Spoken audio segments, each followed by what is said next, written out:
last year, at a point, I realized that I'm committing human error after human error. And once realized this happening, I took measures.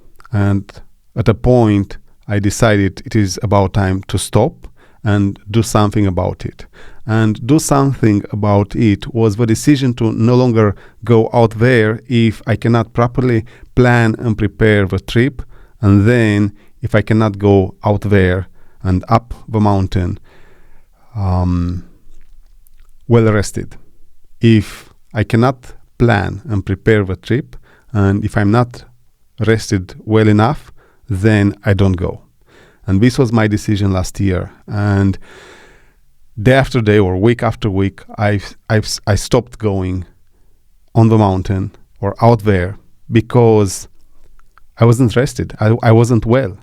And why I was committing the human errors? I was committing them because I was driving many kilometers without stopping, rushing to get there, not sleeping enough, and then spending the whole day out there, either out there or up on the mountain. And for example, one time I was climbing a Via Ferrata that had a cave, and to go inside the cave and look around, you had to disconnect from the safety steel cable. And I did that. But then when I returned, because I was so tired, I don't remember how many kilometers I was driving, but more than a couple of hundreds. And I remember well only sleeping for 3 hours maybe less. And I was tired. I didn't eat properly. I didn't sleep anything practically. And then I was driving for a long time. And I was exhausted. And I was climbing this Via Ferrata. And my brain was not functioning properly because when I returned, I was about to jump on the ledge, forgetting that I disconnected from the safety steel cable. I realized in a split of a moment. I was already with my leg on the ledge. I think maybe I was already on the ledge, and I realized I'm disconnected. And to me, that one was a shock. It was a shock. I'm aware of these things, but to see how our brain can shut down and commit this type of errors is frightening. I got scared. I got worried, and eventually seeing that I'm committing more and more errors in various circumstances, I've just admitted the reality. Work was exhausting, and I was trying to squeeze in as much time out there possible and go through experiences, but I was reaching the bottom practically, and I was putting my life in danger. So eventually I stopped. I'm now spending a lot of weekends at home, now not going out there, and it is a shame because it is lost opportunity. And you see on internet all these pictures with all these people going at the right moments and enjoying life and nature, and it is frustrating. But unfortunately for my current situation, work gets me exhausted. I don't get to plan anything. And I'm not able to properly prepare myself for a trip, and then I'm always tired. So I'm staying home because it is the right thing to do. And now here I am saying to you the same thing. If you catch yourself being tired, don't put pressure, don't stress yourself, because yes, living life, it is the first thing we should try to do. And then work, and then whatever, give it to others. First to live it for ourselves and do what we like. But if doing this puts our life in danger, then it's best not to do it at all. And look, what happened is not all about me here in the videos I will show you, but I want to speak about human error on Via Ferrata, because it happens a lot. And I've committed a couple of errors, and you'll see them in a moment. And then some friends of mine, they've gone through events, and they are good examples of what you could do better when you are out there going up on the mountain and trying to experience this practically amazing activity that gives you perspective over life. So, what do I have here? I have a couple of friends of mine, and if you check the man behind, he's now trying to find holes for his legs, and he thinks he has them, and here you have it. He's dropping. And practically, if we watch again, so he's trying to find holes for legs, and he thinks he has them. He tries to do the transition, and his right, or probably left or both legs, they slip. So here he is. He dropped. Let's watch it again. Let's see.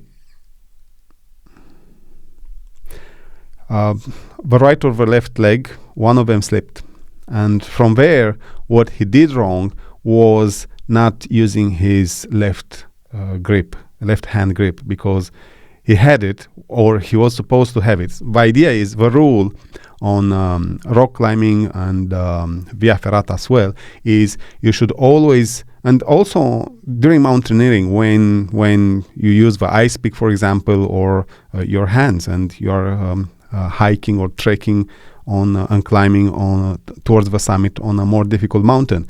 The rule is, when you make transitions, when you advance, make sure you have at least 3 points of support. On Via Ferrata, for example, make sure, if you prepare yourself to put the next step with one of the legs, that both hands they properly grip holds, and also the other leg is well supporting you as well. Then if you want to move your hand or do the anchor point transition, and you'll do many anchor point transitions, when you'll do that, make sure that the other hand plus the legs, they are in a proper sitting and holding position. In case this happens, now he's a beginner. He was maybe his second time on a Via Ferrata, and he doesn't have the training. And this is one of the things you have to be aware of. You need, through repetition, to acquire the experience. And what happens is, the more you go out there and you go through these small incidents, you'll learn how to do it. You'll learn, well, your brain will automatically learn how to do it first of all, which is very important, because there is a difference between your brain doing it automatically and you trying to think what to do to recover in such a situation. For example, in this case here, if I was him, and I would have not got big time into trouble, which is all the 3 holes to be slippery, I would have probably tried with my left to grip well, so that my body stops there in my left hand grip. Otherwise, probably through experience, my brain would have automatically tried to grip something else with the right. Maybe. We don't know. And as you can see, these events are happening so fast, because everything was smooth here. He's finding his holes, and then he's trying to do the transition, and that's it. He slips. So it was fast, as you see, like no time there to do anything. So yes, this is what happens. This happens in Via Ferrata. Falling is very dangerous compared to rock climbing, where the system itself is made in such a way that the climber will fall often. In Via Ferrata, falling is not good. Falling is very, very, very bad. Lucky us, my friend had nothing. You'll see, I will show you another clip with him on the same Via Ferrata. He had absolutely anything, only a couple of small scratches. But this happens, and it is human error. And the human error here is indirect, because at the end of the day, he did everything he could do. He was searching for holes, the 3 connection points, and he found them, or he was thinking he found them. So Yes, this is what happened with this friend of mine. And now let me show you something else. I was one day in the parking watching the crag, and I kept seeing this group of climbers moving very slow. And then I minded my business, and then I watch back again, and I see them there not moving. And then I keep doing whatever I was doing, and I watch them again, and they are not moving. And then again, now I'm getting curious, and I'm watching them, and eventually I decided, okay, I should gear up, go up there, and see what happens. And this is how I found them. When I got there, he was now willing to just go down and whatever, get out of there. And what happens here is the human error of us getting in way over our head, and also getting out there not well equipped. Now, equipment is expensive. I'm aware of that because I'm buying all this equipment. I just bought now, ordered. It is still to arrive. The latest iteration from camp in terms of Via Ferrata set. I always stopped at the Pro because I never wanted the Giro, the one that promises no entanglements, like the lanyards will, this one, the Giro version, promises that the lanyards will never entangle. But I never been interested. And now they have a new version of their line of Via Ferrata sets, and I thought, okay, I will buy that. And it cost me 115 pounds, which is around 120, 130 euro. It is expensive just to buy the Via Ferrata set. Then you need the harness, and you need a helmet, gloves, shoes. Shoes are expensive. A subscriber was asking what shoes should I buy for myself, and I told him the La Sportiva TX4, and he says, what about Saleva? And I realized he doesn't have the money, so he wanted something cheaper. Now, I've been on internet, I checked their prices, and they're as expensive. So gear is expensive, and I understand this, but our life, it is very important. And also, we want to go up there, not go through this. Now, what happened here is he was out there without proper experience, no proper equipment, getting in way over his head, because this Via Ferrata is hard. I know it is hard because it was my first Via Ferrata I ever climbed, and I feel his pain. I've gone through the same emotions. Because before this segment here, you have stressing horizontal and then a sharp vertical, very hard, very, very, very hard to climb. And then comes this segment here, and this is a very hard. Without you have some pegs there, some rungs, but that's it, only that. Otherwise, you have to help yourself with your arms, grabbing the pegs, the rungs, and then the safety steel cable. As you see, the safety steel cable is French style, which means it is loose with loops at the anchor point, and this makes it very, very hard to manage. And what happened here is he gets up to that point, and probably he realized my arms now are burnt out and I can no longer use them.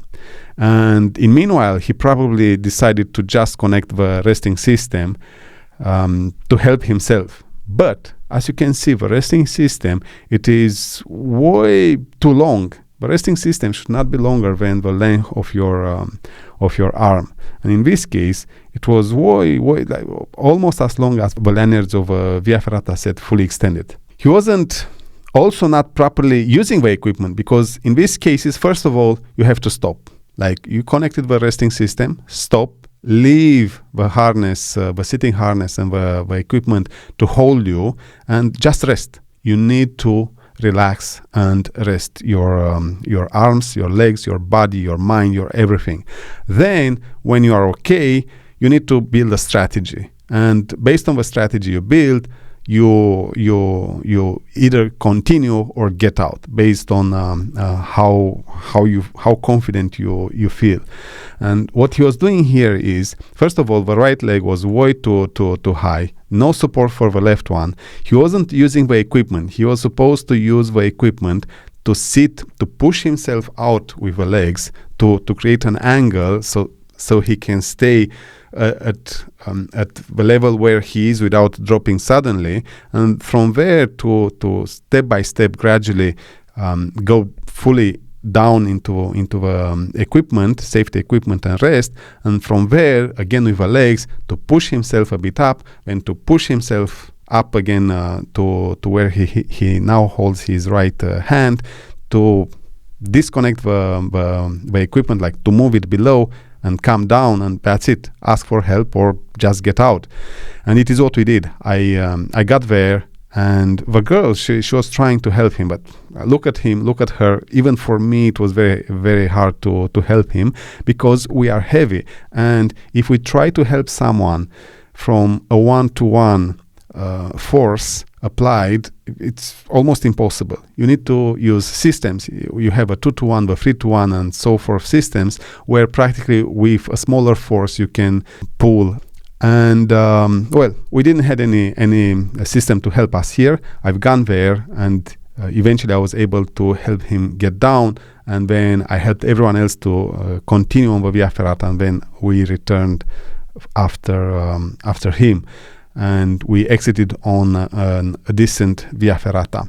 The human error here is not having the right equipment, not having the training, so getting in over your head, and then once you get into a situation, not stopping for a moment to analyze and properly decide what's best for the situation. Of course, not utilizing the equipment. The one he had, it was enough to manage, but even that didn't do. So yes, well, things are happening. Now let's get to me. This is what being stubborn makes of people. This is my first time falling on a Via Ferrata. Let's see, it happens now. Yes. So what happened here? I'm still trying to rock climb this Via Ferrata. I think I did it 1 or 2 times, but I want to do it all the times. And I'm still exercising. And what happened here is me being stubborn, like really stubborn. I rock climbed up to this point, but then I got stuck. I get there, and if you pay attention and check, you'll see that yes, my arms are not fully extended. I'm somewhere here, and somewhere here means you apply, like you try to exercise force from your arms to pull, to keep yourself in that position there. And this is not good, because instead of using the mechanics of our body, you are using the muscles, and the muscles, they eventually burn out. And it is what I did here. I get there, and instead of focusing on finding a good resting position, from there to think what to do and find the next move, I was stubborn enough to try to just do the other one. It took me a while before falling, and the reason I fell is because I was stubborn, not in the right position. I didn't have the right support for my legs, and I got tired. I got so tired that I could no longer hold myself into the position with my arms, and my arms were the only support I had. The legs, not in a good support position. So I fell.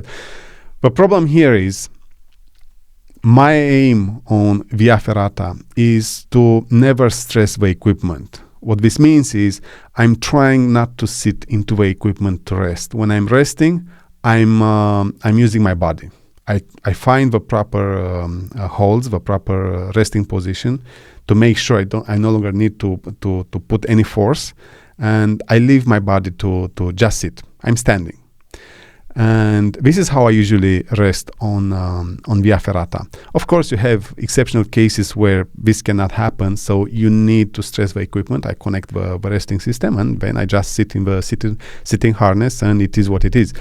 But I don't like it. I don't want to do that. All the time, I would love, if possible, to rely on good mechanics. Find proper holding, resting positions, and sit there. Rest. When I'm ready, I continue. To me, the safety equipment is for safety, nothing more. I would love not to stress it as much possible.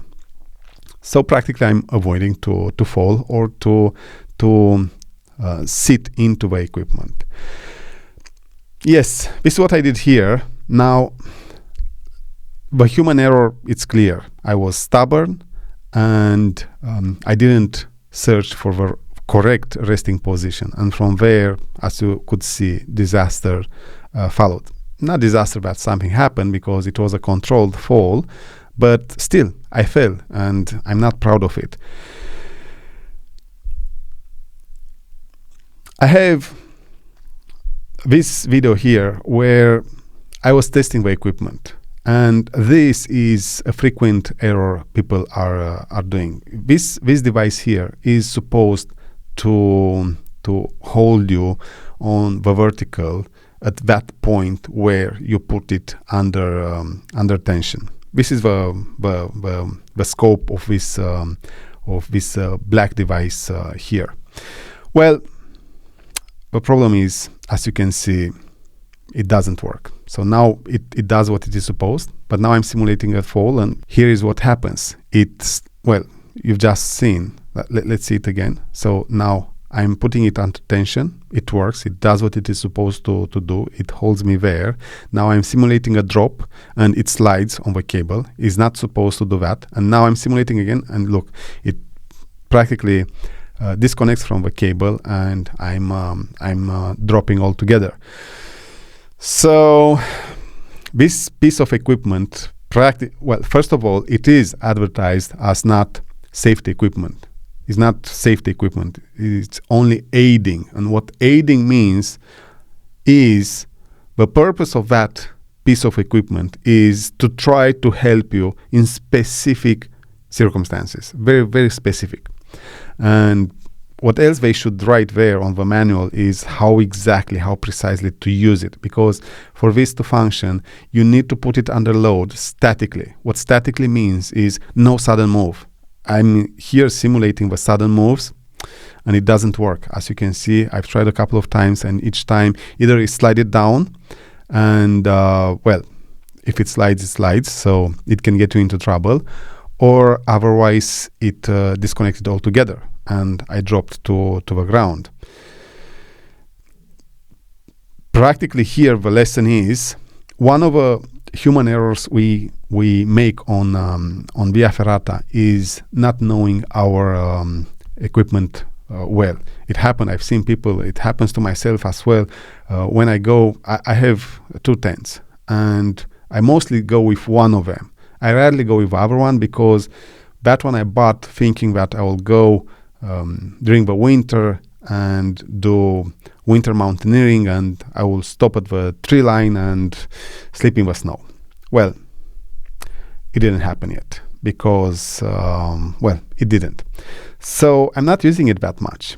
And I was now testing it this winter to see how well it helps me, to what limit of wind and temperatures. And when I tried to put it on, it took me a while because I didn't know my equipment well. And I have a lot of equipment around me, action cameras and microphones, computers. Well, computers I know, but microphones, tents, whatever. And it takes a lot of time to memorize and learn everything to the smallest detail. But when you go out there, you need to know your equipment. You need to know how to use it and its limits, because if you don't, you can get into trouble big time. And the lesson here is one of the big human errors you can make is not knowing your equipment, because you have it with you. You think you are safe, secure, but then you get into a situation. And I was recently on a Via Ferrata, well, last year, on a Via Ferrata, and I had everything I needed with me to defend myself against shepherd dogs. I was aware of them, and I took everything I thought I need to protect myself. Guess what? I see them, and they were far away, and then I take the whistle out, and then I take the other things. But by the time I took the other thing, not the other things, I was already surrounded by them. They were so fast on doing that I didn't make it in time to ready myself, and I was half prepared. So you see, even if you have it, and even if you know how to use it, you also have to have a practice of properly utilizing it when the time comes. Even the ice pick here, even this one, you have to exercise if you want to be safe, because having the ice pick with you is not the same thing as knowing how to properly utilize it. And when you'll drop, when you'll slide on the snow and you'll be unable to stop, knowing how to use that is the only thing that can save you. So yes, this is you knowing your equipment. Let's get to another example. In here, I'm on a level E Via Ferrata, and these are ladders going on the vertical, and they bounce you back. So practically, you end up overhanging, and you have to climb them overhanging. As you can see, I'm using my elbow, and why am I doing that? Because I only slept for 3 hours maybe. I drove a couple of hundreds of kilometers to get there. I was very tired. I was depressed. I was exhausted. I had all the bad things going. And at a point I wanted to just go back, but it took me almost 2 years to get to this Via Ferrata. So I really wanted to do it. And to me at that time, this was the safest way of doing it. But I've committed here, like in this specific segment, I'm showing to you a couple of errors. And can you tell them? Did you see them? Well, first of all, one of them was not properly clipping the first carabiner before moving the second. And this can practically kill you, because if something happens and you slide and the first carabiner didn't properly clipped, well, you are no longer protected. If that one by chance now snaps when you drop, then the other one is in your hand, so no protection. And that one is one of the biggest errors you can make on Via Ferrata. It is why you have to always be sure that you properly connect your system to the safety steel cable. Now, in this case scenario here, I had 4 connection points. I had this Via Ferrata block, then I had the resting system, and now you see right now, yes, that one is the carabiner not properly clipping. So I was safe. Nothing could happen to me because I already had the resting system, first of all, connected, which means I was in a static situation. Even if I would have released the grip of my hands, I would have still been kept there at that level. Now, as you can see now, this Ferrata block is supposed to always stay there up. But what I'm doing is I'm leaving it behind me. So in case I lose control now and I'm dropping, we get to the previous video where under dynamic load, this device will not hold. I have to test it on very well tensioned cable like here, but my hunch is even here will not be able to help. So let's suppose it's not. So if it's not and it is still sliding, then me being so above when I'm moving when I'm trying to clip the carabiner of a resting system, let's watch it again. So I'm going now on the ladder. Good. I'm using the elbow, which is not bad technique, but I'm not proud of myself. And then I'm pushing it, which is correct. I'm trying to maximize my protection. I grip again. Now I leave it behind. It's way too far down. Now I'm pushing it back. Good. And now I'm leaving it there. So now I take the resting system. Instead of pushing it a bit more up, I'm leaving it there. And that one is a mistake. Now, you see, it wasn't enough to clip the resting system because the resting system is way less than the length of my arm. And I kept leaving it there. So I wasn't properly utilizing the gear. And then this other error happens here where I'm connecting but not checking. So you see, it wasn't connected. I'm checking after, but it was already too late. Imagine if I would have not had the resting system, the carabiner of the resting system connected, and something would have happened. Maybe that carabiner there would have snapped. So this is human error here. And what you have to do is disconnect the first carabiner, clip it back, make sure it is properly clipped, and only then go and disconnect and clip the other. Because if you'll do what I've done here, and here I was during that time of a year when I was very tired. I was going up the mountain, extremely tired, exhausted. And practically after the previous incident when I was about to jump on the ledge without being connected, and then what happened here and in a couple of more situations, after all this happening, I decided that it is about to take a step back and take care of myself, because we only have one life. I would love, at least now, because when I was younger, I didn't have the opportunity to enjoy life, and hence the reason why now I'm trying, because I can, to enjoy life a bit. Because if I'm not doing it now, I will soon reach 50 and then 60, and that's it. Like, if you want to enjoy your life at 50 or at 60, you are definitely doing it wrong, because now it is when you can properly move around. The more the older you get, the harder it is, because it is who we are. You see, footballers, they at 20, at 30, they are amazing, and then they disappear because they always have a 20 years young and the 30 years young coming from behind and taking their place. Why? Because with age, you get slower and slower, and it becomes harder and harder. And this is a reality of our existence. We have to accept it. So I'm trying to enjoy life now because I can. But it is one thing to try to enjoy it. It is another thing to do stupid things. And I was doing last year a lot of stupid things because I was exposing myself by doing it this way.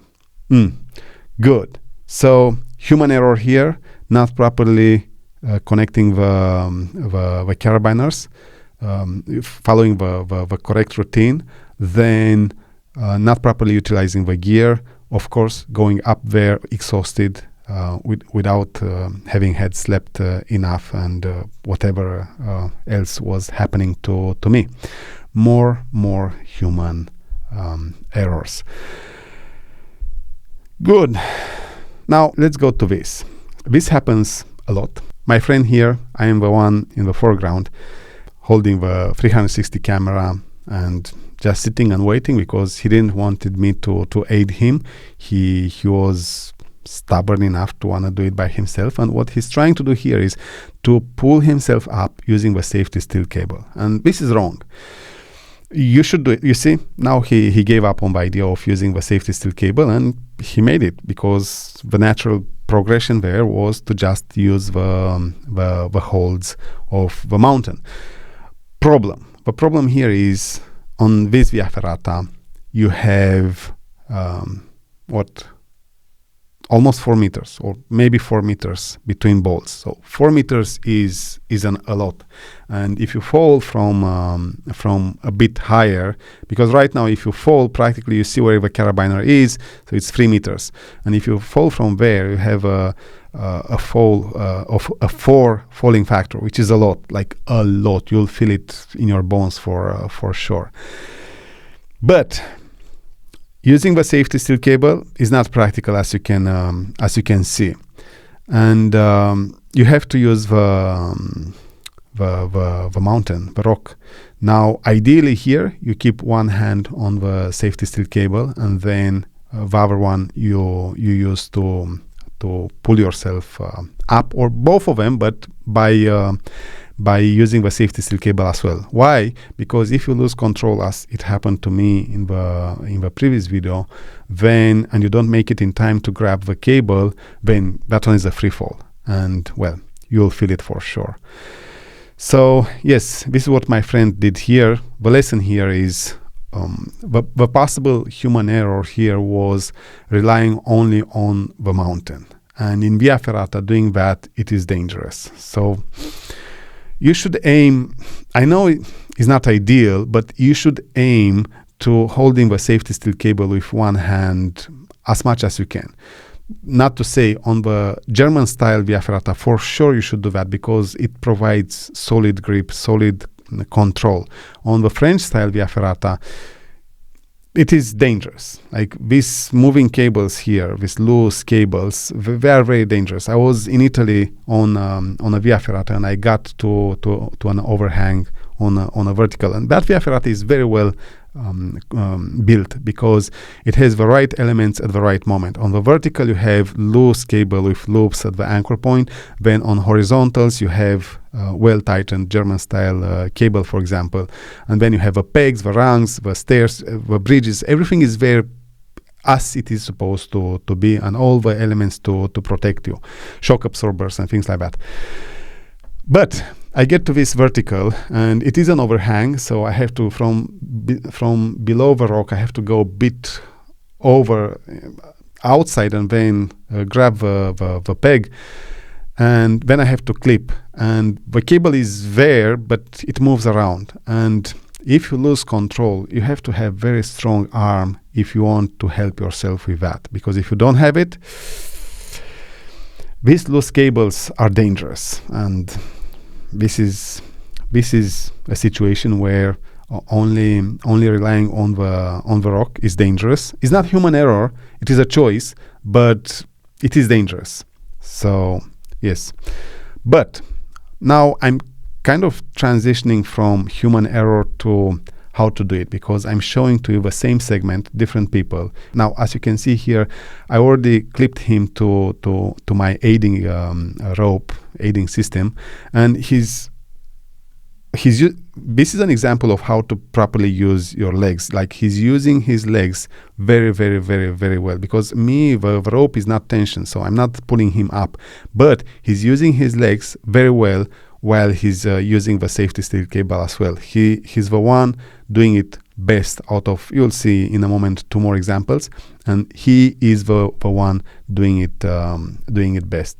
Now let's go to another example, and I named this girl power in on the file system, because she didn't give up, and it wasn't easy for her. You see, I was keeping her under tension with a rope, with an aiding system, and pulling her up. And what I was shouting at her was, push with your legs outside the wall, and pull yourself with the hands. Why? Because this creates the proper mechanics for you to then advance, because I was already pulling her up.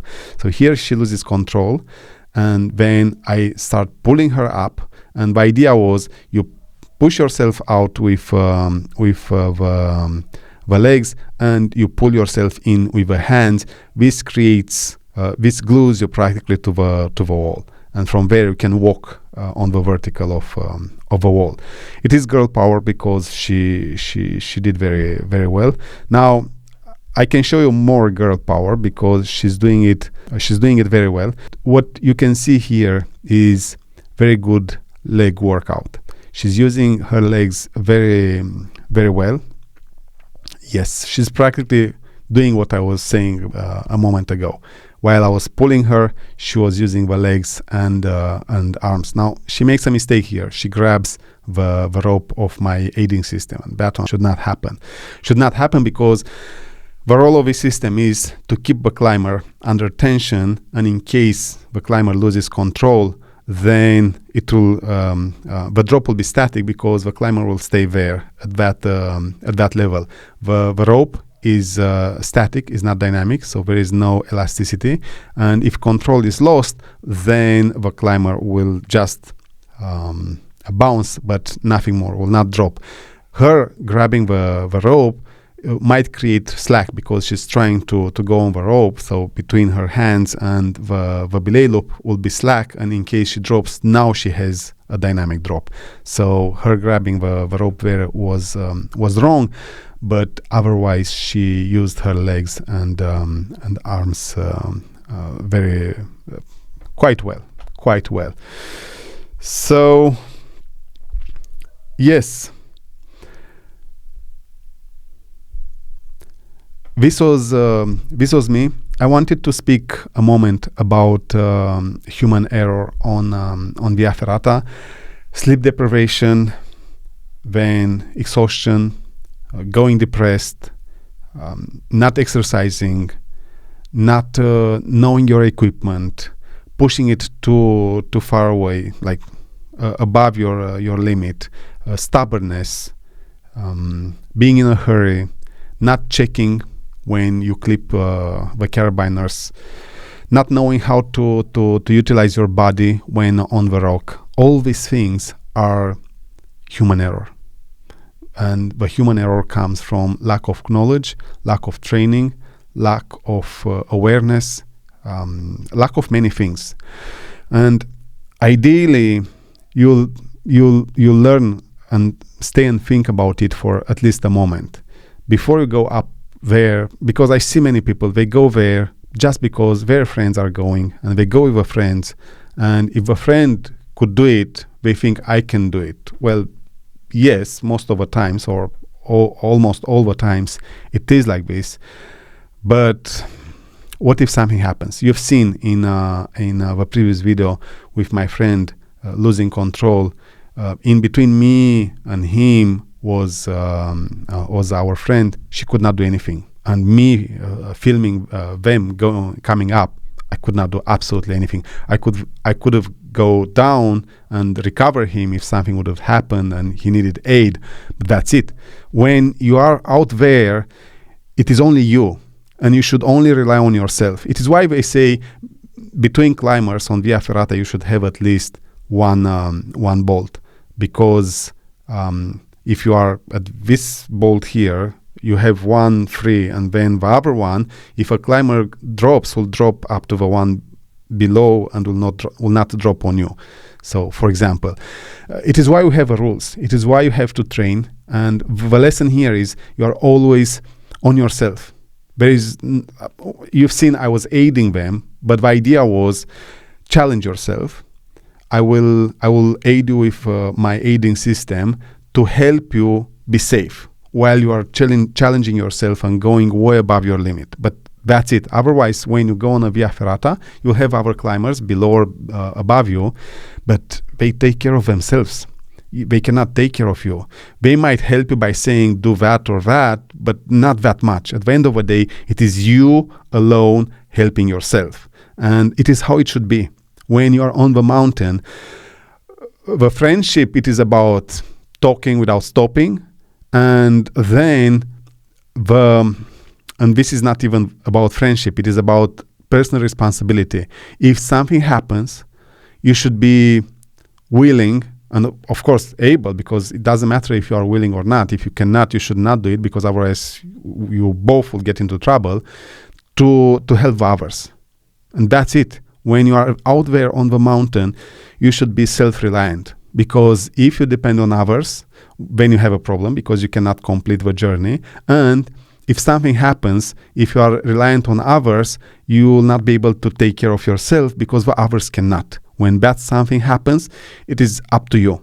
Here is not about friends, it's not about friendship, it's not about loyalty, it's not about love, it is about reality. And the reality on the mountain is, yes, you go as friends, and yes, as friends, as a group, maybe you'll try to defend yourselves in front of a bear, for example, or to help someone if something happens, and then you have to complete the journey. But when that event happens, if a bear jumps onto you, if you slide, like this friend of mine, what happened with him, or you are hiking and you slip and you fall, whatever.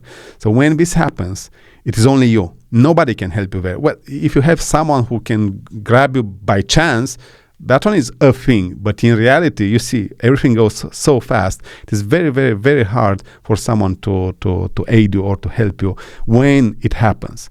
So go prepared out there. Don't do my mistakes, and try not to commit your mistakes, because look, I've just returned from a journey to Spain where I was climbing a Via Ferrata where incidents happened. And well, there are unfortunate incidents, like people died. And it was human error. And one of my interests was to understand why. How was this possible to happen? Why? Because I want to learn as much to be able to identify risk in the future. And I go there, and guess what happens? A climber goes on the Via Ferrata without using the safety equipment. And this is stupid, like stupid and idiotic. How can you do that? Like, I understand it is only 10 meters or 6 meters. But if you hit your head or look, someone died there because of this. So this is the answer. You should never, never disconnect yourself from the safety steel cable. Never. No matter how confident and cocky you think you are, no matter how experienced you believe you are, you should not do it. I've seen people doing it, and I've seen it here. And this explains why someone died there. Good. So, another incident. And I've been on internet and read, so this person thought the cliff keeps going, and in reality it didn't. It was the edge and dropped. And now I was thinking, how is this possible? Like, how is this possible? Because this is bad. And I go there, and what do I realize is that the topography, the landscape, if you are not familiar with it, and I wasn't, and I'm not, because, well, I didn't do it for so many times to get familiar with the topography of Spain, of the cliff edges of Spain. And this Via Ferrata, first of all, to go to the start of it is not obvious. And when they have a path, it's not marked, but they have it. And in reality, that path goes to the end of it, and you have a right there, whatever. But when I was searching where to go, everything seemed to me a path. Like everything, like the landscape, it is the topography, it is inside the rock, the colors, they're in such a way that you think that everything is a path.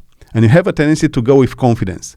And in reality, it isn't. And practically, you go to the edge of a cliff, and when you go there, you don't see it. Like, you still think you have something after, and you don't. Now, to me, the example was even better next day when I was hiking now between this city where you have a Via Ferrata and the next one. And I was hiking, and then I go to a point where they had a panorama point, well groomed with whatever, wood, floor, whatever they did there. And from that panorama spot, then you had a left, like you could go left, again thinking that that one is a path. Because, again, the rock, the colors, the landscape, the topography in such a way that on these rocks here, on these cliff edges, you think everything is a path, and it isn't. And you could think, oh, this is how this panorama now goes. You take that way, but then you take that way, and then is the edge of a cliff, like it's a drop of, I think, 150 meters, and it's sudden. You don't see it, and you don't see it until you don't step over the cliff.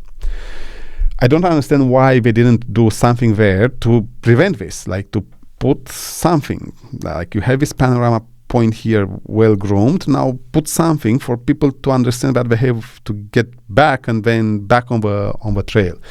It is most of it protected, but for example, this point here, it isn't. And this is how it happened.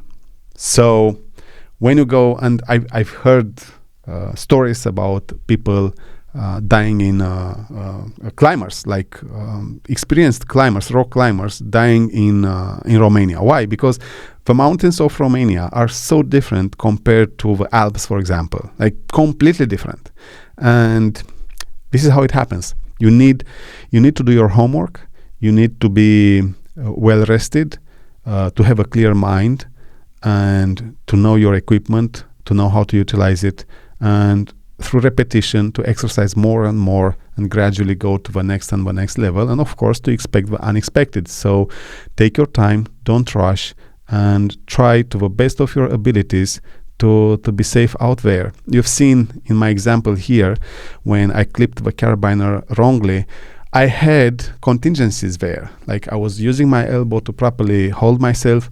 I was already having the resting system connected. I had the vertical aiding Ferrata block connected as well. So a lot of redundancy.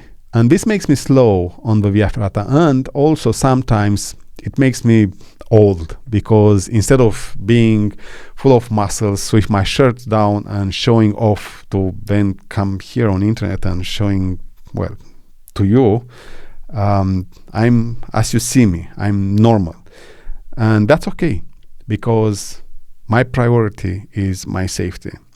And your priority should be, first of all, the safety. Sometimes I go with a drone, or I start recording all this material to then put it on the channel if it is good enough. And I'm thinking, this is so stupid. Like I should enjoy the experience, and I should not expose myself like this, because I can make an error at any moment. But well, I decided to share it with you because why? Because there is not that much educational content on internet. I'm trying to go places and I cannot find enough information, and this exposes me, because everyone who's going there only puts the good things, or things that sell, or not the right thing, not the relevant things. And well, this is how we educate ourselves. When we want to do something, we go on the internet, we check about that something, and hopefully we find enough educational content. And this content that raises awareness is not only about content that makes us spending our money. It should also be content that raises our awareness, because when it comes to these extreme activities, because if you go on Cinque Terre, for example, it has all the safety elements possible. But in the wilderness, it is extreme. It is extreme and dangerous. I hope you liked it, and I will see you next time.